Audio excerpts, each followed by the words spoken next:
महाराष्ट्र में सत्ता की लड़ाई बाप पर आ गई है। उद्धव कैंप की तरफ से बयान दिए जा रहे हैं कि अपने अपने बाप के नाम पर चुनाव लड़ो। वहीं बीजेपी कह रही है कि क्या बाला साहब ठाकरे पर किसी का कॉपीराइट है। लेकिन शिंदे गुट की बगावत के बाद जो हालात उद्धव ठाकरे के नेतृत्व में शिवसेना की हो रही है और जिस तरह की बयानबाजियां हो रही हैं, उसे देखकर तो मुंह से यही निकलता है, बाप रे बाप।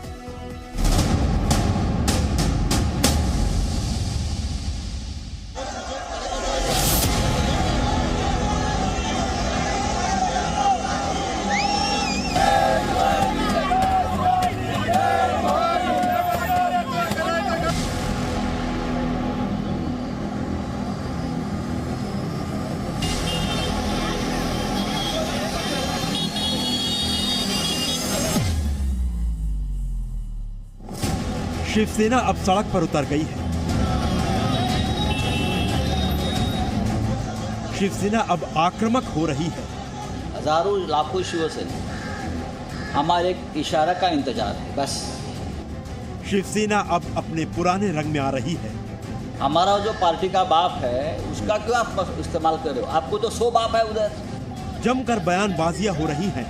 क्या संजय राउत भी अपने बाप का नाम यूज करेंगे? तारकश से शब्दों के पार निकल रहे हैं।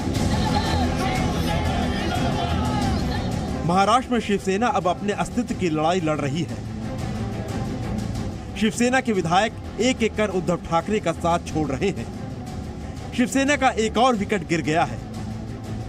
शिवसेना विधायक उदय सामंत भी शिंदे गुट से मिल गए हैं। उदय सामंत पहले सूरत और फिर वहां से प्लेन से गुवाहाटी होटल पहुंच गए हैं।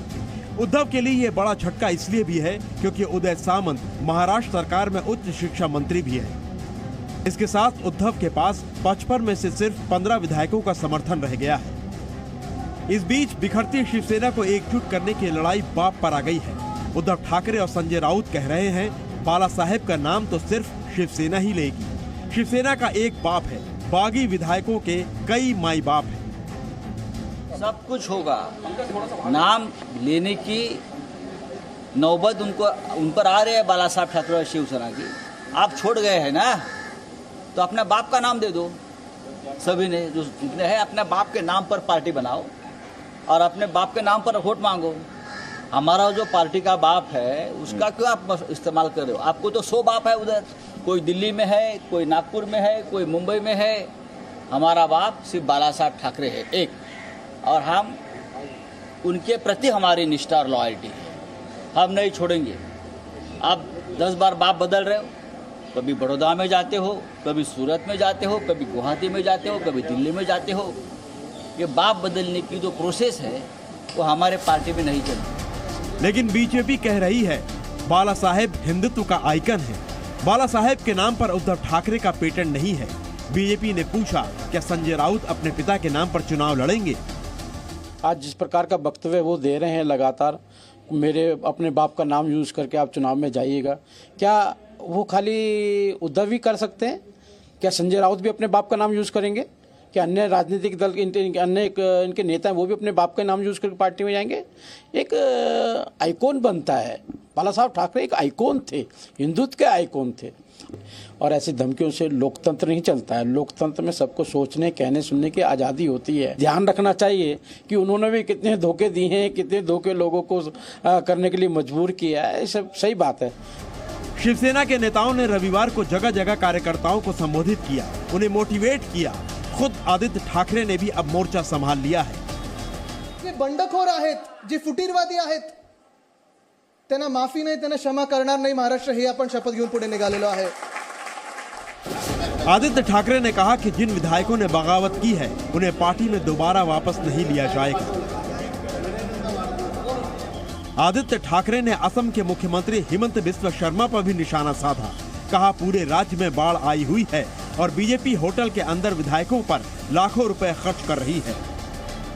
आसाम में बाढ़ आया है, जहाँ लोगों के लिए कपड़े नहीं है,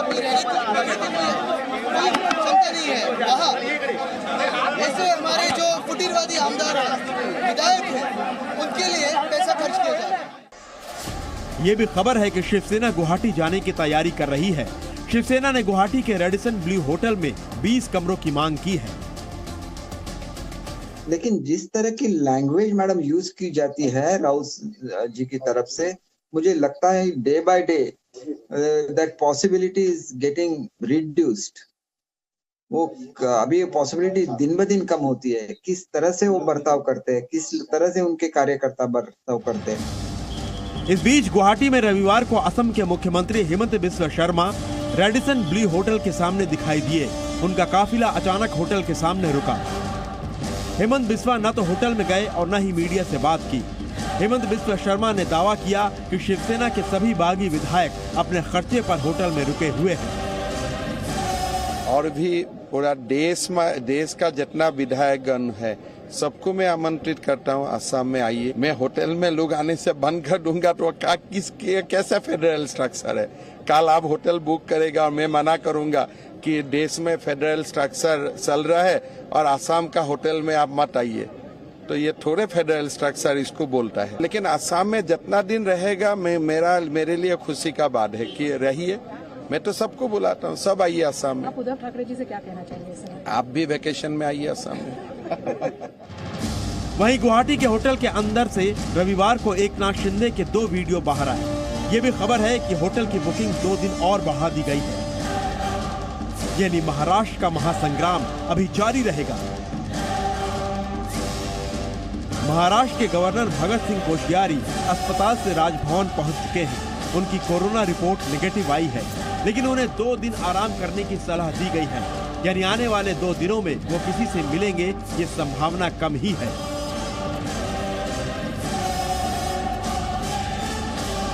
ब्यूरो रिपोर्ट, जी मीडिया। कुर्सी की खींचतान में राजनीति की मर्यादा भी तार तार हो रही है। आपको सुनवाते हैं उद्धव ठाकरे, संजय राउत जैसे नेता कैसी कैसी शब्दावली का इस्तेमाल कर रहे हैं। संजय राउत ने बयान दिया, मुंबई लौटो तो देख लेंगे। ये संजय राउत का बयान था।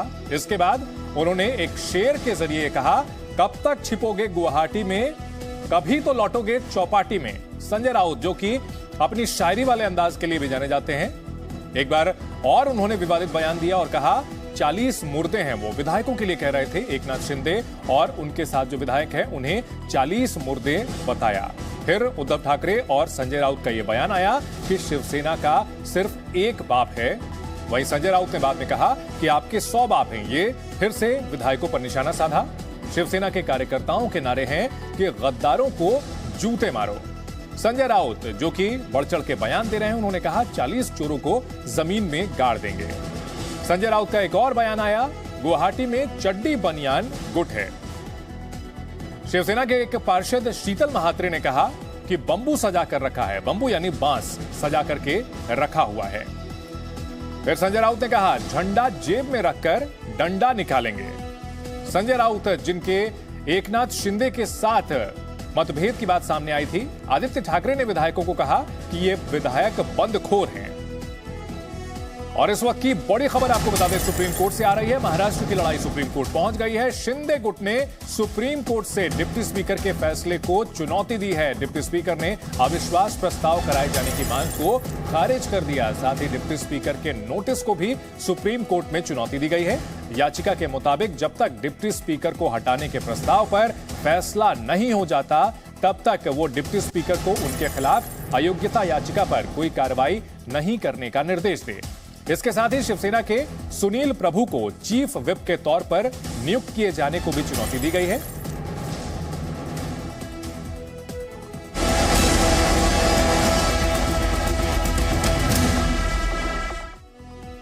अब शिवसेना के नेताओं से लेकर कार्यकर्ताओं तक में सख्त तेवर दिखाई देने लगा है। कार्यकर्ता सड़क पर उतरकर बागी विधायकों का विरोध कर रहे हैं, तो संजय राउत जैसे बड़े नेता शिंदे गुट को खुली चेतावनी दे रहे हैं कि कभी तो गुवाहाटी से लौटकर मुंबई की चौपाटी पहुंचोगे, तब देख लेंगे।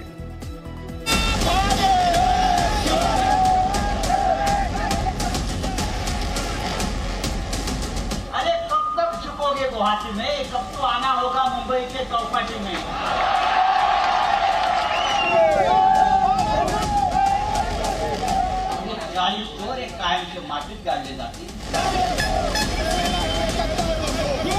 बागी विधायकों के खिलाफ शिवसेना ने विरोध प्रदर्शन शुरू कर दिया है। कहीं काली पोती जा रही है, कहीं तोड़फोड़ की कोशिश हो रही है तो कहीं पोस्टर वॉर चल रहा है। मुंबई से लेकर सिंधुदुर्ग तक शिव सैनिक सड़क पर उतर गए। सिंधुदुर्ग के सावंतवाड़ी में शिवसेना के बागी विधायक दीपक केसरकर के दफ्तर में शिव सैनिकों ने तोड़फोड़ करने की कोशिश की, लेकिन पुलिस ने उन्हें रोक लिया। नागपुर में शिव सैनिकों ने एकनाथ शिंदे के विरोध में प्रदर्शन किया, शिंदे का पुतला फूका। मुंबई के दादर में शिवसेना ने बाइक रैली निकाली। शिव सैनिकों ने बागी विधायकों के खिलाफ नारेबाजी की। बागी विधायकों के खिलाफ प्रदर्शन के दौरान शिव सैनिक शब्दों की मर्यादा भूल गए। जूते और गद्दार जैसे लफ्जों का इस्तेमाल किया गया।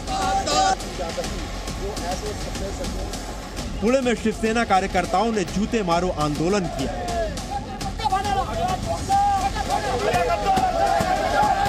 शिवसेना के गद्दारों को। वहीं जम्मू में शिवसेना कार्यकर्ताओं ने बागी विधायकों के खिलाफ नारेबाजी की।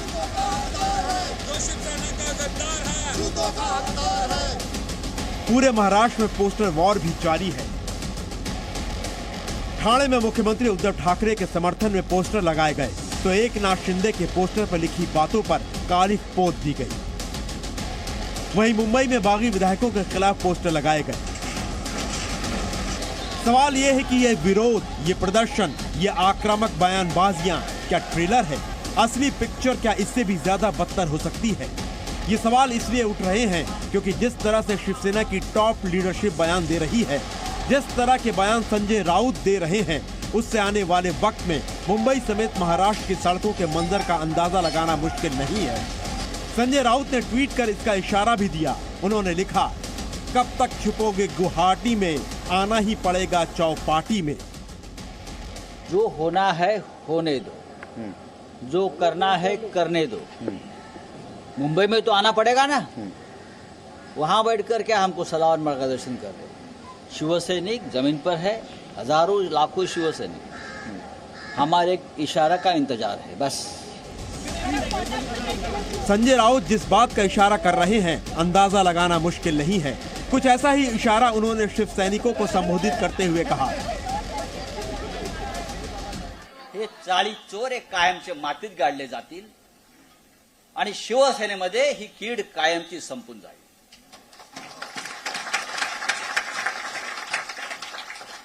माझी गावची वडिलोपार्जित जमीन जप्त केली काही कारण नसताना। जब बड़े लीडर्स की ऐसी भाषा है तो बाकियों का क्या कहना। इसी सभा में शिवसेना की एक पार्षद ने भी गुवाहाटी में बैठे विधायकों को खुली धमकी दे डाली। आता त्याने तेच म्हणतोय, इथे सुद्धा वाट बघतोय आम्ही, या सगळं कसं ओके कार्यक्रम करायची आम्ही वाट बघतोय, लवकर या।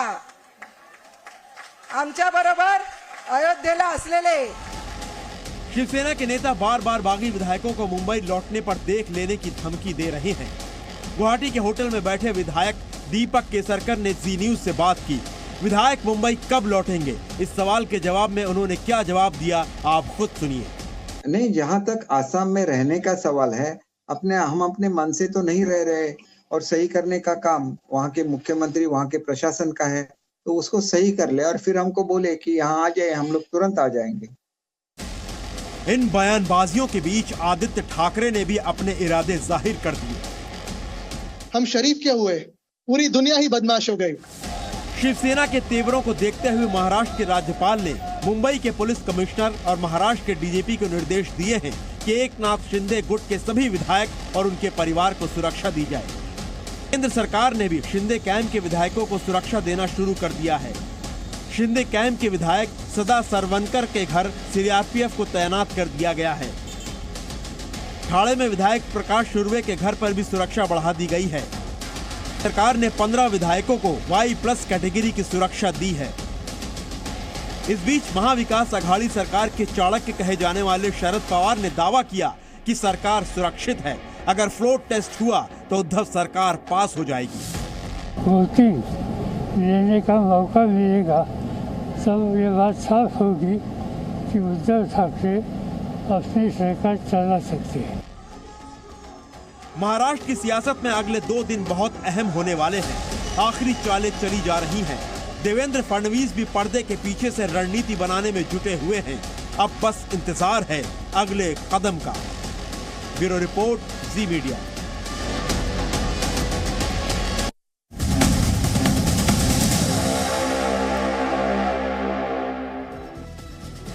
चार महीने में दूसरी बार असम में करोड़ों लोग बाढ़ से त्राहिमाम कर रहे हैं। 20 से ज्यादा ऐसे जिले हैं जहां घरों से निकलना मुश्किल हो गया है। जिन इलाकों में पानी का जलस्तर घट रहा है वहां तबाही के भयानक मंजर नजर आ रहे हैं और जहां पानी है वहां सरकार लोगों को बचाने में लगी है। अब सवाल यही है कि असम में बारिश और बाढ़ के ब्रेक फेल के पीछे क्या कोई बड़ा खतरा है?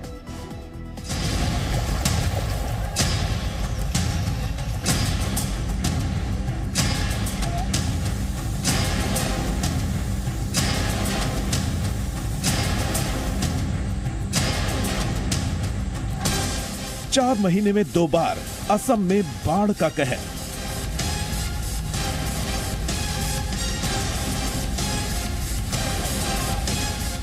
$50 लाख से ज्यादा प्रभावित, हजारों हुए बेघर।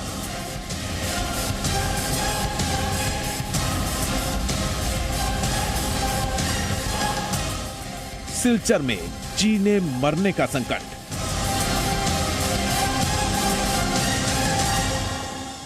चार महीने में दूसरी बार आई तबाही ने असम की खूबसूरत तस्वीर को बदरंग कर दिया है।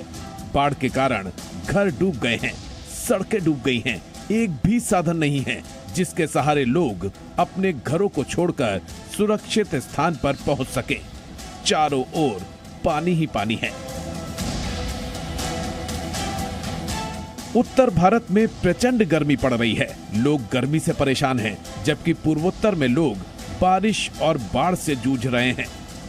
आधा असम बारिश और बाढ़ के कहर में है। सेना की टीमें लगातार लोगों को बचाने का काम कर रही हैं। बाढ़ के कहर के बीच देश की वायुसेना ने मजबूती से मोर्चा संभाल लिया है। वायुसेना के जवान राहत और बचाव काम में जुटे हुए हैं। लाइफ जैकेट पहना दो, लाइफ जैकेट। सेना के जवान बाढ़ में फंसे लोगों को सुरक्षित स्थानों पर पहुंचाने के साथ ही राहत सामग्री को बाढ़ प्रभावित इलाकों में पहुंचा रहे हैं।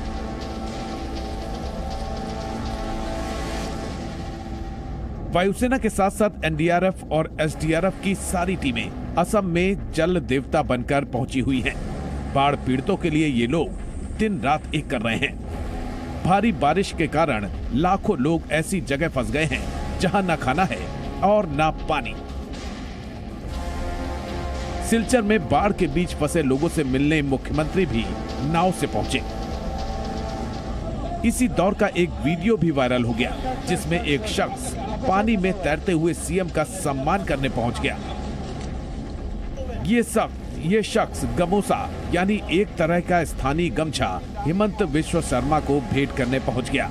जिस इलाके में सीएम पहुंचे थे वहां 2 दिन पहले तक स्थिति ये थी कि पहली मंजिल नजर नहीं आ रही थी। लोग 2 मंजिला मकान या छत पर टेंट के नीचे जिंदगी गुजार रहे थे। बाढ़ की वजह से हजारों लोग बेघर हो चुके हैं। ऐसा लगता है जैसे असम में सीधे आसमान से आफत उतरी है। राज्य के 5000 से ज्यादा गांव बाढ़ की चपेट में हैं।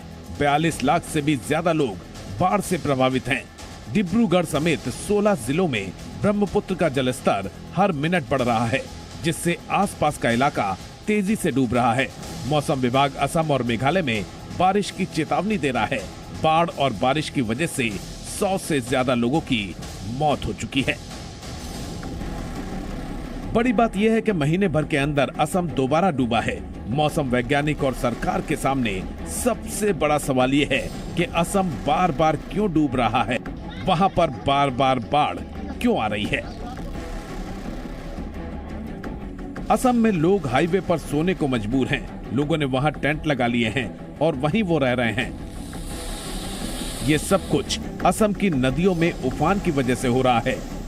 ब्रह्मपुत्र नदी का जलस्तर कई दिनों से खतरे के निशान को पार कर चुका है। राज्य में ये नदी जहां से भी होकर गुजरती है वहां पर बाढ़ का कहर सबसे ज्यादा है। तेज बारिश की आफत से हालात बेकाबू हो चले हैं। बारिश से असम में आई बाढ़ ने लोगों को तितर बितर करके रख दिया है। सबसे ज्यादा बाढ़ से तबाही बारपेटा, नगांव, बक्सा, विश्वनाथ, बोगाईगांव, कछार, डिब्रूगढ़, दीमा हसाओ, गोलपारा, गोलाघाट, सोनितपुर और तिनसुकिया में नजर आ रही है।